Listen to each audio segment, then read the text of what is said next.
बिस्मिल्लाहिर्रहमानिर्रहीम। अस्सलाम वालेकुम students, hopefully you all are fine and doing good. Ninth chemistry Punjab text book की इसके मैंने ऑलमोस्ट सभी चैप्टर के जो टॉपिक्स हैं वो मैंने डिटेल में एक्सप्लेन किए हुए हैं। पॉइंट्स भी, मेन पॉइंट्स भी हाईलाइट करवाए हुए हैं जो इंपॉर्टेंट पॉइंट्स हैं। तो ये सभी मैंने प्लेलिस्ट बनाई हुई है चैनल पे, आप प्लेलिस्ट पे भी जाके देख सकते हैं।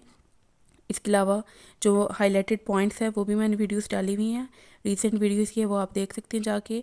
आज से मैं आपको इस बुक के जितने भी चैप्टर्स हैं, टोटल 8 चैप्टर्स हैं, हर एक चैप्टर के मैं आपको एक्सरसाइज MCQs मार्क करवाऊंगी और साथ साथ एक्सप्लेन भी करूंगी। ठीक है, तो आज हम स्टार्ट करेंगे चैप्टर 1 से। तो चैप्टर 1 के एक्सरसाइज MCQ जो हैं वो आपके बुक के पेज नंबर 24 पे हैं। फर्स्ट MCQ है आपके पास, industrial chemistry deals with the manufacturing of compounds. Industrial chemistry में हम क्या करते हैं, कंपाउंड्स की मैन्युफैक्चरिंग करते हैं on commercial scale. Commercial scale means के बड़े पैमाने पर, बड़े लेवल पे हम कंपाउंड्स की प्रिपरेशन करते हैं। ठीक है, इंडस्ट्रीज़ में, तो वो हमारे पास इंडस्ट्रियल केमिस्ट्री में आता है। सो सी ऑप्शन करेक्ट है। Number 2, which one of the following compounds can not be separated by physical means. Physical means जैसे कि फिल्ट्रेशन है, क्रिस्टलाइजेशन है, इस तरह के प्रोसेस से हम इनमें से कौन से कंपाउंड है जो कि सेपरेट नहीं कर सकते, तो सेपरेट कर सकते हैं, तो हमारे पास वो है मिक्सचर।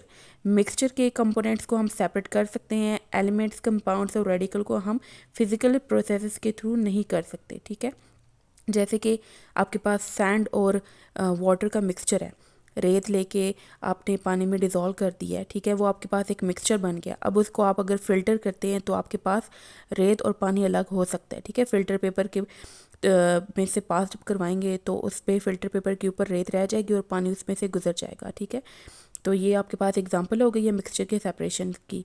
नंबर 3 है, the most abundant element occurring in the ocean.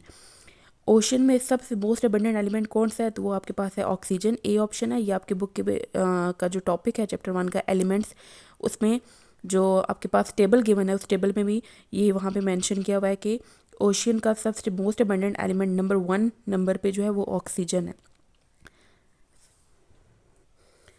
यहाँ पे पेज नंबर 5 पे देखें, ये टेबल गिवन है। इसमें आप परसेंटेज अगर आपको याद नहीं रहती तो भी इट्स ओके, बट आपने नंबर 1, 2 और 3 पे जो एलिमेंट्स मोस्ट अबंडेंट है वो लाजमी याद रखने हैं। जैसे कि यहाँ पे अर्थ क्रस्ट के बताया कि अर्थ क्रस्ट पे सबसे मोस्ट अबंडेंट एलिमेंट नंबर 1 पे ऑक्सीजन है, सेकेंडली सिलिकॉन और थर्ड नंबर पे एल्यूमिनियम है। ओशियन में फर्स्ट नंबर पे ऑक्सीजन है, देन हाइड्रोजन, देन क्लोरीन और एटमॉस्फेयर मीन्स के एयर में सबसे ज़्यादा अबंडेंटली जो प्रेजेंट वो है नाइट्रोजन, ऑक्सीजन और फिर आर्गोन। ठीक है, तो ये आपने इनकी सीक्वेंस याद रखनी है, ये सीक्वेंस वाइज लिखे हुए हैं।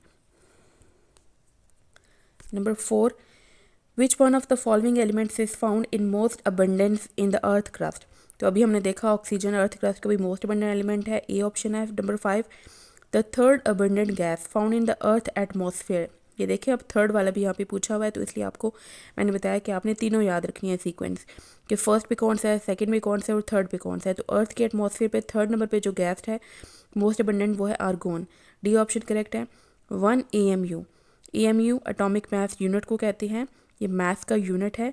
तो 1 AMU हमारे पास ग्राम्स में कितना होता है, वो होता है 1.66 इंटू 10⁻⁻24 ग्राम। ठीक है, ये यूनिट बताया हुआ कि 1 AMU में कितने ग्राम्स होते हैं, तो ये बी ऑप्शन है। ये भी इंपॉर्टेंट MCQ है, इसको अच्छे से आपने ये वैल्यूज़ याद रखनी है।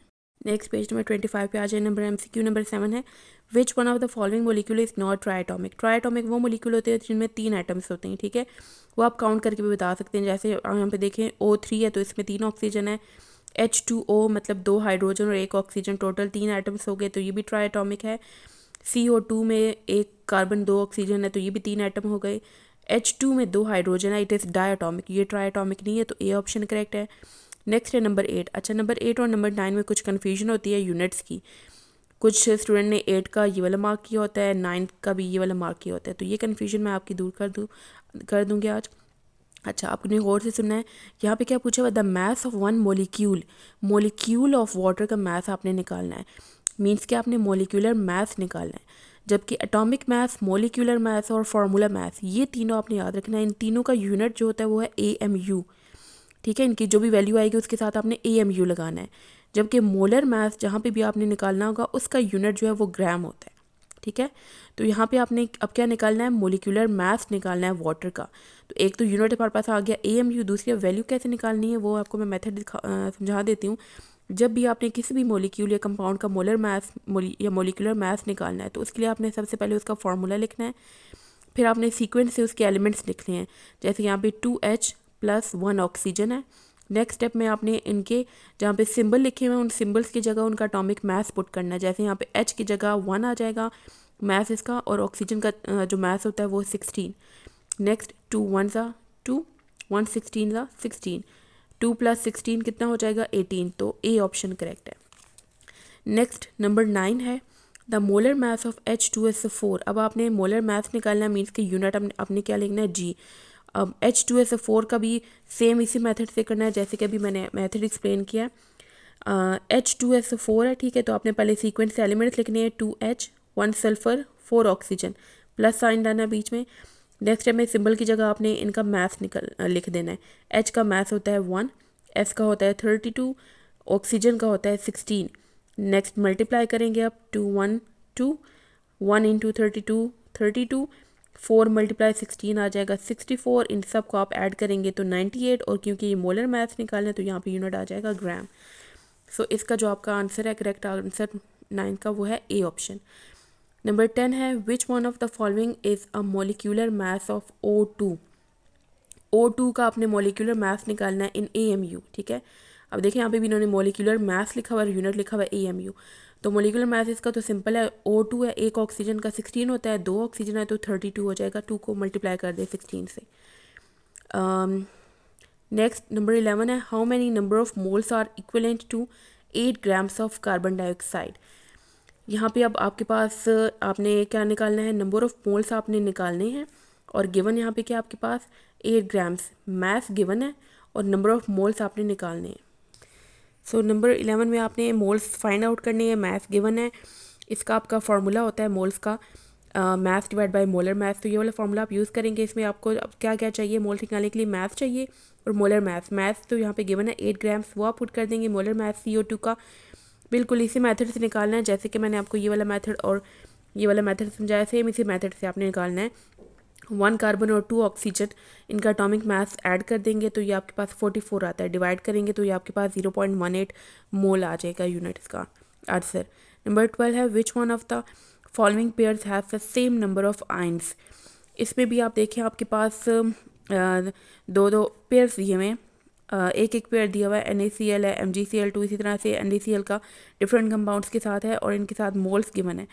अब आप इन्हें इसमें क्या करना है, वैसे तो ये हर एक स्टेप का आपको फिर करना पड़ेगा, फार्मूला लगाना पड़ेगा नंबर ऑफ़ पार्टिकल्स वाला जिसमें मोल्स गिवन है, ठीक है, और नंबर ऑफ़ आयंस निकालने हैं आपने।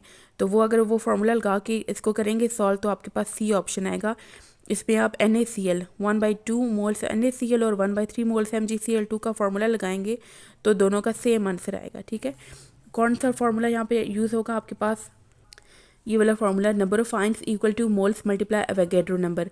तो मोल्स कौन से आपने यूज़ करने हैं, जो यहाँ पे इनकी ये वैल्यू लिखी है वो लिख देंगे यहाँ पे, और एवोगैड्रो नंबर जो है 6.02 इंटू 10⁻23, ठीक है, 6.022 इंटू 10⁻23।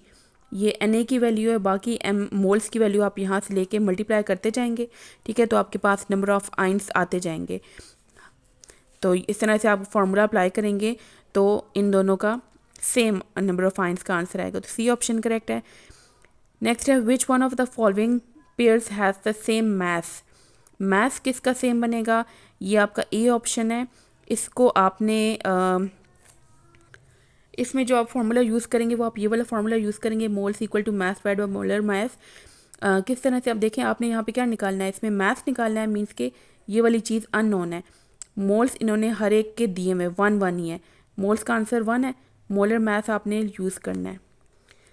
तो इसी फार्मूले को आप अरेंज अगर कर दें, आप देखें आपने इस वाले क्वेश्चन में आपको ये चीज़ फाइंड आउट करनी है, ये चीज़ गिवन हो, ठीक है, तो इसको आप रीअरेंज करें तो ये फार्मूला बनेगा। मास इधर ही रह जाएगा, मोलर मास को उधर जाके आप मल्टीप्लाई कर दें, ये आपके पास फार्मूला आ गया है। इस फार्मूले के थ्रू आप यहाँ से आप कैलकुलेट करेंगे, जैसे CO और N2, इन दोनों का आप यहाँ पे पहले CO का आप निकालेंगे, मास। किस तरह से, मोल तो 1 ही गिवन है, ठीक है। इसका CO का मोलर मास आप निकालेंगे, एक कार्बन और एक ऑक्सीजन, इनका एटॉमिक मास ऐड करके वो यहाँ पे आंसर लिखें, मल्टीप्लाई करेंगे, मल्टीप्लाई करके वही आंसर आएगा जो मोलर मास है। इसी तरह से फिर N2 का मोलर मास निकालें, या इसका सिंपल आपको मैं मेथड बता दूं, वो ये होगा कि जिनका मोलर मास सेम आएगा ना उसमें मास सेम होगा, ठीक है। मास जो होता है वो मोलर मास के डायरेक्टली प्रोपोर्शनल है, तो जिसका मोलर मास सेम है उनका मास भी सेम होगा। तो ये ए ऑप्शन में अगर आप C और O का मास निकाल के देखें, ऐड करें और N2 का देखें, तो दोनों का सेम आंसर आ रहा है। ओके, अब नेक्स्ट जो चैप्टर्स हैं वो मैं नेक्स्ट वीडियोस में करूँगी क्योंकि वीडियो बहुत ज़्यादा लेंथी हो जाती है। बट चैनल को सब्सक्राइब लाजमी कीजिएगा, वीडियो को लाइक कीजिएगा, कमेंट में लाजमी बताइएगा कि आपको कैसे लगी वीडियो और क्या आपको अच्छे से समझ आ गई या नहीं, और अपने फेलोज़ के साथ लाजमी क्लास फेलोज़ के साथ शेयर कीजिएगा। Thank you.